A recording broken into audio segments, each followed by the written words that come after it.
নমস্কাৰ মোৰ চেনেলৰ অন্যটি ভিডিঅ'লৈ পুনৰ আপোনালোকক স্বাগতম জনাইছোঁ। আমি আছোঁ পুৰীত আৰু পুৰী সাগৰৰ পৰা এখন হোটেলত আছোঁ আৰু আজি আমি যাব ওলাইছোঁ জগন্নাথ মন্দিৰ দৰ্শনৰ বাবে।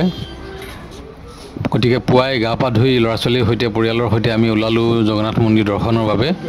আৰু আমি য'ত আছিলোঁ সেইখিনি ঠাইৰ পৰা জগন্নাথ মন্দিৰলৈ প্ৰায় 15 মিনিট সময় লাগে টমটমেৰে ই ৰিক্সাৰে। আৰু আমি সন্মুখতে পোৱা এখন ই ৰিক্সা ভাড়া কৰি আমি জগন্নাথ মন্দিৰলৈ যাবলৈ আৰম্ভ কৰিলোঁ। আৰু যিখিনি ঠাইত আমি গৈছোঁ সেইখিনি ঠাইত তাৰ পৰা গাড়ী যাবলৈ নিদিয়ে, গতিকে আমি এটা নিৰ্দিষ্ট দূৰত টমটমখন ৰখাই আমি তাৰ পৰা আমি খোজকাঢ়ি যাব লাগিব। তেনেই ওচৰতে, কিন্তু বেলেগ গাড়ী যাব নিদিয়ে, ই ৰিক্সাসমূহ অলপ ওচৰলৈকে যাব দিয়ে। গতিকে আমি ই ৰিক্সা এখনকে ল'লোঁ আৰু বৰ্তমান আমি গৈ আছোঁ জগন্নাথ মন্দিৰৰ বাবে। জগন্নাথ মন্দিৰ দৰ্শন কৰিম। আগতে এবাৰ আহিছোঁ, প্ৰথমবাৰ যেতিয়া আহিছিলোঁ দেউতা আৰু মা আছিলে লগত, আৰু এইবাৰ পত্নী আছে, ল'ৰা ছোৱালীকেইটা আছে আৰু মোৰ শাহুমা আছে। মা বিশেষ কাৰণত আহিব নোৱাৰিলে। আৰু এইদৰে আমি আহি এনে এটুকুৰা ঠাই পালোঁ য'ত আমি টমটমখন এৰি দিবলগীয়া হ'ল। আৰু আমাৰ সন্মুখত থকা গলিটোৰে অলপ গ'লেই জগন্নাথ মন্দিৰ আমি পাম। আৰু ঠিক 5 মিনিট সময় এনেকৈ খোজকাঢ়ি অহাৰ পিছত আমাৰ সন্মুখতে এয়া জগন্নাথ মন্দিৰ। যি মন্দিৰৰ ওপৰত যি ফ্লেগ দিয়া থাকে বা মন্দিৰৰ এটা চক্ৰৰ ওপৰত থাকে, সেই আমি দেখিবলৈ আৰম্ভ কৰিছে। সেই আগত সন্মুখত আছে আৰু এটা সাংঘাতিক ফিল হয়, খুব ভাল লাগে। আৰু সন্মুখত এয়া দেখিছে জগন্নাথ মন্দিৰ। আৰু আমি জগন্নাথ মন্দিৰত কেনেকৈ যাম, ভিতৰত কেনেকৈ যাব পাৰি, এই সকলোখিনি আপোনালোকক কৈ আছোঁ।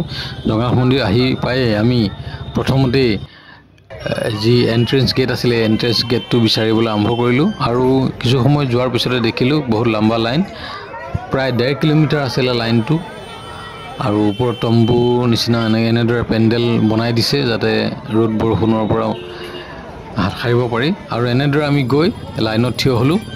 আৰু থিয় হোৱাৰ আগে আগে আমি মোবাইলসমূহ জমা দিবলগীয়া হ'ল। গতিকে ভিতৰৰ একো ভিডিঅ' আমি কৰিব নোৱাৰোঁ, তাতে ভিডিঅ' এলাও নাই। মন্দিৰ দৰ্শন কৰিলোঁ। ৰাতিপুৱা 8 বজাত আমি পাইছিলোঁ আৰু 8 বজাৰ পৰা আমি লাইন লৈ প্ৰায় 12 বজালৈকে আমি লাইন লৈছিলোঁ। তাৰপিছত মন্দিৰ সোমাব পাৰিলোঁ আৰু দৰ্শন কৰি আমি যথেষ্ট ভিৰ আছিল। তাৰপিছত তাৰ পৰা ওলাই আহিলোঁ। আৰু এনেদৰে বাহিৰৰ পৰা আমি কিছু ফটোগ্ৰাফী কৰিছোঁ। ভিতৰত ফটোগ্ৰাফী কৰা একেবাৰে এলাও নাই, মোবাইল সোমাবই নিদিয়ে। গতিকে আমি এনেদৰেই বাহিৰৰ পৰাই আপোনালোকক মন্দিৰ ভাগ দেখুৱালোঁ। খুবেই ভাল লাগিল, যথেষ্ট ভিৰ আছিল। আৰু ভিৰটো এনেকুৱা বাঢ়িছিল, ল'ৰা ছোৱালী লৈ বহুতেই অসুবিধা হৈছিল, যদিও ভগৱানৰ কৃপা আছিল বাবে যেনেদৰে আমি দৰ্শন কৰিব পাৰিলোঁ। আৰু তাৰ পৰা আমি ওলাই আহিছোঁ। বৰ্তমান যথেষ্ট ভোক লাগিছিল আৰু ভোক লগাৰ পিছত আমি এখন হোটেল বিচাৰিলোঁ ওচৰতে। আৰু তাতে আপোনালোকে দেখিব যথেষ্ট দোকান পাব। সজাৰ দোকান, খাজা বুলি কয় যিটো। আৰু উৰিষ্যাত খাজাটো বহুতেই পায়, হয়তো তেওঁলোকে এইটো প্ৰিয় হ'ব পাৰে, আৰু অথবা খাজা তাতে যথেষ্ট চলে। আৰু তাৰ পৰা আমি অলপ খাজা কিনিলোঁ, আৰু খাজাটো প্ৰসাদ হিচাপে তাতে ব্যৱহাৰ হয়। এয়া খাজা দেখিছে আপোনালোকে। আৰু তাৰপিছত আমি এখন হোটেলত সোমালোঁ, য'ত আমি এসাঁজ ভাত খাবৰ কাৰণে সোমালোঁ। আৰু এনেধৰণে উৰিষ্যাৰ যি থলুৱা খাদ্য এনেধৰণে ছাৰ্ভ কৰিছিলে আৰু খুবেই ভাল লাগিছিল খাদ্যভাগ খাই। এদিনীয়াকৈ খাই যথেষ্ট ভালেই লাগিছিল। যি নৰসিংহ পাতৰ সৰিয়হ দিয়ে সকলো তেল মৰা নিচিনা লাগিলে, দালি হওক ভাজি হওক। আৰু এয়া দালি দিলে, তাৰপিছতে এটা দালিৰ নিচিনা ভাত দিলে। ভাতৰ ওপৰত এয়া দেখিছে আপোনালোকে দালি দিছে, পাপৰ দিছে, তাৰপিছত চব্জি দুখন, এখন শুকান ভাজিৰ নিচিনা দিছে, আৰু ক্ষীৰ দিছে। আৰু দালি এটাটোত দালি আমি মগুৰ দালি বা মচুৰ দালি পাইছোঁ, কিন্তু সিটো কিহৰ দালি, কেনেকুৱা ধৰণৰ বস্তু দিলে, খাই বেয়া লগা নাছিল, অলপ টেঙা মিঠা নিচিনা লাগিছিলে। আচাৰ দিছে। আৰু এনেদৰে আমি সাজ খালোঁ। খাই আমি ঘৰ পালোঁহি। সন্ধিয়া আমি আবেলি পত্নী আৰু মই আমাৰ হোটেলৰ সন্মুখতে থকা যি সাগৰৰ পাৰলৈ আমি খোজকাঢ়িবলৈ ওলাই গ'লোঁ। আমি য'ত আছিলোঁ আমাৰ হোটেলৰ সন্মুখতে সাগৰ, গতিকে আমি সকলো সময়তে খোজকাঢ়ি সাগৰৰ পাৰলৈ ওলাই আহিব পাৰোঁ। আজি আমি নাইট ছুপাৰত কেলকাতালৈ যামগৈ। আৰু কেলকাতাত আমি পিছদিনাখন থাকি কেলকাতাৰ কিছু ঠাই চাই পুনৰ আমি গুৱাহাটীলৈ যাম ফ্লাইটেৰে। আৰু এয়া পত্নী আৰু মই সাগৰৰ পাৰত খোজকাঢ়িলোঁ, আবেলিটো পাৰ কৰিলোঁ। ল'ৰা ছোৱালীকেইটা শুই আছিলে হোটেলত, গতিকে আমি দুয়ো অকণমান ওলাই আহিলোঁ। যিহেতু আৰু 1.5-2 ঘণ্টা পিছতে আমি পুৰী জগন্নাথৰ পৰা উভতি যাম, উৰিষ্যাৰ পৰা উভতি কলিকতালৈ আহিম। সেইকাৰণে সাগৰৰ সেই পাৰত থকা সময়খিনি আমি এনজয় কৰিলোঁ। সেই সাগৰখনত অকণমান খোজকাঢ়িলোঁ। তাৰপিছতে এয়া ছুপাৰ আহি গ'ল, নাইট ছুপাৰ, আৰু শ্লিপাৰ লৈছিলোঁ আমি।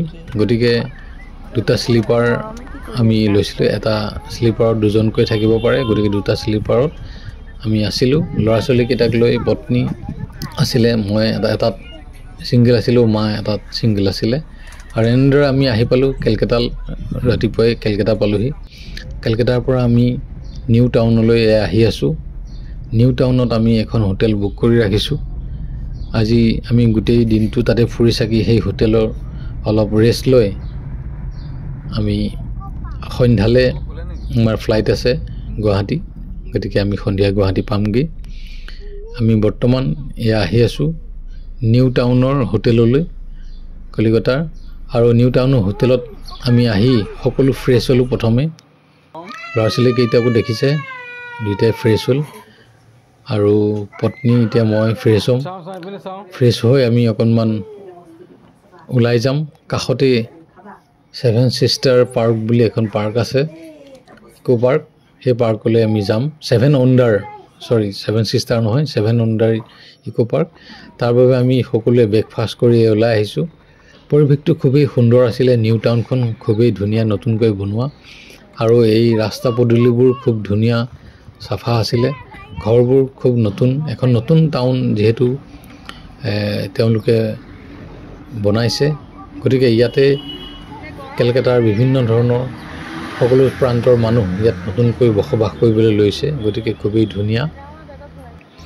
আৰু আমি এনেদৰে খোজকাঢ়ি গৈ থাকোঁতেই আমি ব্ৰেকফাষ্ট কৰিলোঁ এখন হোটেলত।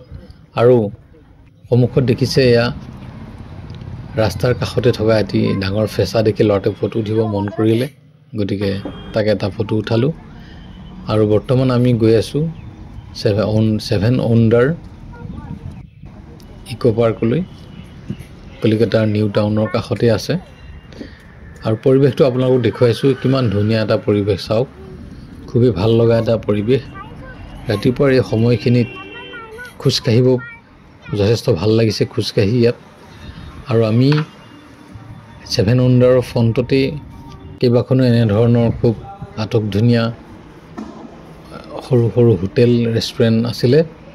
আৰু আমি ইয়াতে আহি কিবা এটা খোৱাৰ বাবে আহিলোঁ। আৰু এয়া হ'ল আমি নিউ টাউনৰ ওচৰত থকা 7 ৱণ্ডাৰ পাৰ্কৰ সন্মুখত এই দৃশ্য। আৰু ইয়াতে আমি সকলোৱে দালপুৰি আলুদম খালোঁ। আৰু দালপুৰি আলুদম যথেষ্ট টেষ্টি আছিলে। লগতে কেলকাতাৰ যি বিখ্যাত ৰসগোল্লা বুলি কয়, সেই ৰসগোল্লা আপোনালোকেও খাইছে, কিন্তু কেলকাতাৰ ৰসগোল্লাটো সকলোৱে বেষ্ট বুলি কয়। সেইবাবে ৰসগোল্লাৰ সোৱাদ নোলোৱাকৈ নাথাকিলোঁ। খুবেই ভাল লাগিল। আমাৰ অসমতো এনেধৰণৰ ৰসগোল্লা পায়, কিন্তু কেলকাতাৰ ৰসগোল্লাটো খুব পিয়'ৰ বুলি কয়, তেওঁলোকৰ যিহেতু নিজা বস্তু, গতিকে সেই পিয়'ৰ ৰসগোল্লাৰ সোৱাদ আমি ল'লোঁ। তাৰপিছত লাহে লাহে আমি সোমাই গ'লোঁ এই পাৰ্কখনৰ ভিতৰলৈ। তাতে টিকেট আছিলে, গতিকে আমি সকলোৱে টিকেট কাটি ভিতৰলৈ সোমাই আহিলোঁ। আৰু সোমাই আহোঁতেই ভিতৰত প্ৰথমতে আমি এটা ঘুম ষ্টেচনৰ আৰ্হিত বনাই ৰখা এটা ষ্টেচন পাইছিলোঁ, টয় ট্ৰেইন চলা। আৰু সেই ষ্টেচনৰ সন্মুখত আমি বহিলোঁ। পৰিৱেশটো নিশ্চয় দেখি আপোনালোকে ভাল পাইছে। খুব এটা ধুনীয়া পৰিৱেশ, চাফা পৰিৱেশ। আৰু পিছফালে যিখন ট্ৰেইন, সেইখন টয় ট্ৰেইন এটা চেম্পুল ৰাখিছে, আৰু তাৰ পৰা তেওঁলোকে চেম্পুলৰ টয় ট্ৰেইনো চলায়।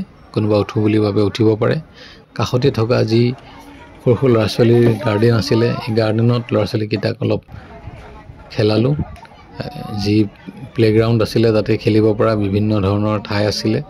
আৰু ফটো উঠিব পৰাকৈ বা এনজয় কৰিব পৰাকৈ বিভিন্ন ধৰণৰ সামগ্ৰী বিভিন্ন ধৰণৰ তেওঁলোকে ঠাই ডেভেলপ কৰি ৰাখিছে তাতে আৰু এইটো এটা শিলৰ পাহাৰ আপোনালোকে দেখিছে শিলেৰে বনাইছে তাৰোপৰি এই এনে ধৰণৰ ঠাই আছিলে য'ত আমি বহি কিছু সময় কটাব পাৰোঁ ভাল লগা সময়বোৰ পৰিয়ালৰ সৈতে খুবেই ভাল লাগিছে যিসকলে কেলকাতা অহা নাই বা আহিছে যদিও সেভেন ওণ্ডাৰ সিষ্টাৰ এই পাৰ্কলৈ অহা নাই তেওঁলোকে যদি আহে নিশ্চয় ভাল পাব আৰু আহিবই লাগে বিশেষকৈ ল'ৰা ছোৱালী থাকিলে এইখন পাৰ্কলৈ আহি আপোনালোকে যথেষ্ট ভাল পাব কিন্তু পাৰ্কখন ইমানেই ডাঙৰ এই পাৰ্কখনৰ 8খন গেট আছে মানে আপুনি 8খন গেটেৰে সোমাব পাৰে এন্ট্ৰেন্স 8টা আছে 8টা জেগাতে আপুনি টিকেট কাটি সোমাব পাৰে গতিকে আপুনি নিজে অনুমান কৰক এই পাৰ্কখন কিমান ডাঙৰ হ'ব কাৰণ এটা গেটেদি নহয় আপুনি 8খন গেটেৰে সোমাব পাৰিব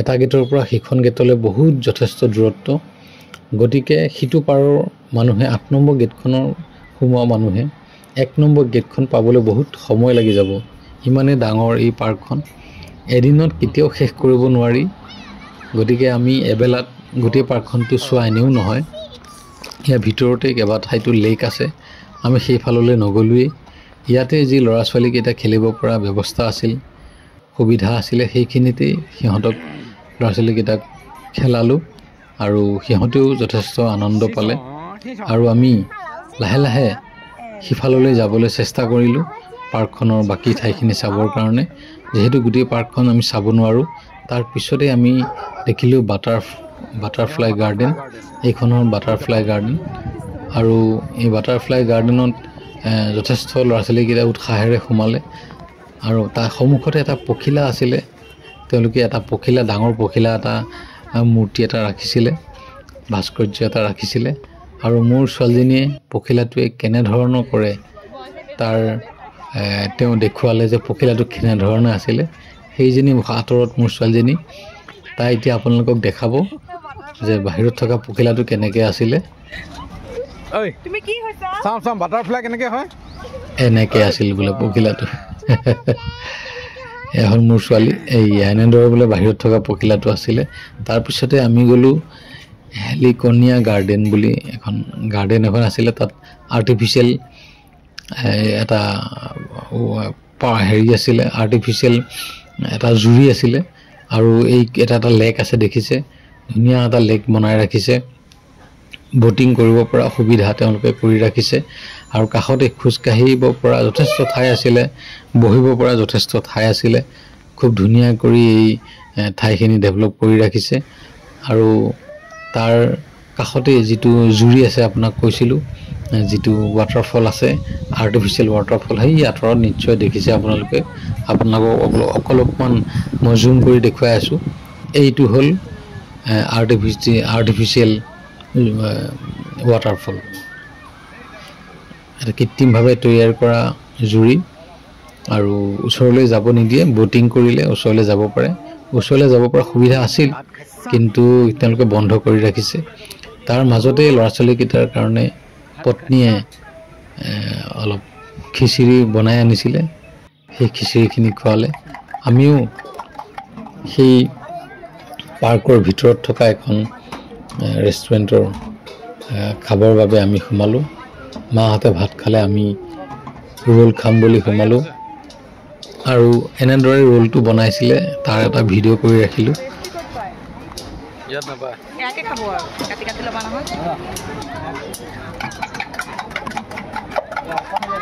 লঙ্কা ছিল না পনির রোল আছে না হ্যাঁ খাবা हो गया है दो रोल ले लीजिए दो रोल बना लीजिए एक ही साथ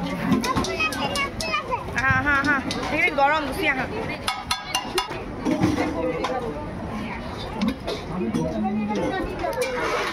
এয়া হ'ল এগ ৰোল আমি এগ ৰোল লৈ আমি খালোঁ আৰু পেকিঙো কৰি ল'লোঁ আৰু অলপমান বিৰিয়ানী আছিলে মই খালোঁ তাৰপিছত ল'ৰা ছোৱালীকেইটাই আকৌ পেষ্ট্ৰি খাওঁ বুলি ক'লে তাতে ভিতৰত গতিকে সিহঁতেও পেষ্ট্ৰি খালে যথেষ্ট ভাল লাগিল আমি কেইবাদিন ধৰি আজি ঘূৰি আছিলোঁ আমি প্ৰথমতে গুৱাহাটীৰ পৰা কলকাতালৈ আহিলোঁ। কলকাতাৰ বিভিন্ন ধৰণৰ ঠাই চালোঁ। চাই আমি পুনৰ গ'লোঁ উৰিষ্যা। তাতে পুৰীত আমি থাকিলোঁ 2 দিন। থাকি পুৰী জগন্নাথ দৰ্শন কৰিলোঁ। সাগৰৰ পাৰত গ'লোঁ। সেইদৰে আমি এনজয় কৰি পুনৰ আমি পালোঁহি কলিকতা। আৰু কলিকতাৰ নিউ টাউনত আমি বৰ্তমান আছোঁ। আৰু নিউ টাউনতে থকা এখন ডাঙৰ পাৰ্ক 7 উণ্ডাৰ পাৰ্ক, ইকো পাৰ্ক, তাত আমি এতিয়া বৰ্তমান সময় অতিবাহিত কৰি আছোঁ। আৰু এইদৰে সময় অতিবাহিত হৈ পিছত আমি পুনৰ হোটেললৈ যাম আৰু হোটেলৰ পৰা আমি এয়াৰপৰ্টলৈ যাম। গতিকে আমাৰ সময় ইতিমধ্যে হৈ আহিছে।